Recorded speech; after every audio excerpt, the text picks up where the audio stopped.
Hapa ni Mwanza. Hapa ni Mwanza kama jinsi unavyoona, hapa ni Mwanza. Mafuriko makubwa kabisa ya ajabu ambayo hajawahi kutokea toka dunia hii umbwe na Mwenyezi Mungu. Leo kwa mara ya kwanza Mwanza tunapata mafuriko makubwa kabisa ambayo hajawahi kutokea toka dunia hii umbwe na Mwenyezi Mungu. Mwanza, maduka watu wamepata hasara, maduka kila sehemu watu wamepata hasara. Hapa ni Mwanza, maeneo ya Uhuru, maeneo ya Ribeti, mkabala kabisa na msikiti wa Mabanzi.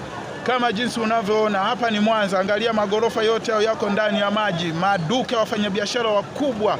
Hapa ni Mwanza, yote yamemezwa na maji. Yote kama unavyoona, yote yamemezwa na maji. Huu ni umati mkubwa kabisa wa watu, umejaa, umesheheni, wanaangalia mafuriko. Lakini mpaka sasa hivi hamna maafa yaliyotokea, lakini madhara makubwa kwa wafanyabiashara ndivyo hivyo kama mnavyoona.